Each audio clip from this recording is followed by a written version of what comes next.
ನಮಸ್ತೆ ವೀಕ್ಷಕರೇ, ನಾನಿವತ್ತು ನಿಮಗೆ ಮೊಸಪ್ಪು ಅಥವಾ ಸೊಪ್ಪು ಸಾರು ಹೇಗೆ ಮಾಡೋದು ಅಂತ ಹೇಳ್ತೀನಿ. ಫಸ್ಟಿಗೆ ಒಂದು ಕುಕ್ಕರಲ್ಲಿ 100 ಗ್ರಾಮ್ ತೊಗರಿಬೇಳೆ, 2 ಟೊಮ್ಯಾಟೊ ಮತ್ತು 2 ಈರುಳ್ಳಿ, 15ರಿಂದ 20 ಹಸಿಮೆಣಸಿನ್ಕಾಯಿ, 1 ಬೆಳ್ಳುಳ್ಳಿ, ಪಾಲಕ್ಕು ಮತ್ತು ಮೆಂತ್ಯ ಸೊಪ್ಪು ತೊಗೊಂಡಿದ್ದೀನಿ ನಾನು. 1 ಸ್ಪೂನ್ ಜೀರಿಗೆ, 1 ಸ್ಪೂನ್ ಎಣ್ಣೆ ಹಾಕ್ಕೊಂಡು ನೀರು ಹಾಕಿ ಸ್ವಲ್ಪ ಕೊತ್ತಂಬರಿ ಸೊಪ್ಪು ಹಾಕ್ಬಿಟ್ಟು 3 ವಿಷಲ್ ಮಾಡ್ಕೊಳ್ಳಿ.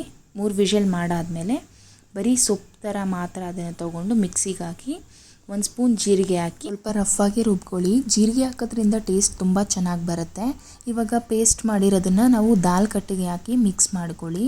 ಮಿಕ್ಸ್ ಮಾಡಾದಮೇಲೆ ಒಂದು ಕಡಾಯಿಗೆ ಎಣ್ಣೆ ಹಾಕಿ ಸಾಸಿವೆ, ಜೀರಿಗೆ, ಕರಿಬೇವು, ಬೆಳ್ಳುಳ್ಳಿ ಒಗ್ಗರಣೆ ಕೊಟ್ಬಿಟ್ಟು ನಾವು ಒಂದು ಸೈಡಲ್ಲಿ ಇಟ್ಕೊಳ್ಳೋಣ. ನಾನು ಸೊಪ್ಪು ಬೇಯಿಸ್ಬೇಕಾದ್ರೆ ಉಪ್ಪು ಹಾಕಿರಲಿಲ್ಲ, ಸೊ ಇವಾಗ ಉಪ್ಪು ಹಾಕ್ಬಿಟ್ಟು ಒಗ್ಗರಣೆ ಹಾಕ್ಬಿಟ್ಟು ಒಂದು 5ರಿಂದ 10 ನಿಮಿಷ ಸ್ವಲ್ಪ ಚೆನ್ನಾಗಿ ಸಾಂಬಾರು ಕುದಿಸ್ಕೊಂಡ್ರೆ ನೋಡ್ಬೋದು ನೀವು ಸಾಂಬಾರು ಹೇಗಾಗಿದೆ ಅಂತ. ಇದನ್ನು ನಾವು ರೈಸು ಮತ್ತು ಮುದ್ದೆ ಜೊತೆ ಸರ್ವ್ ಮಾಡ್ಬೋದು.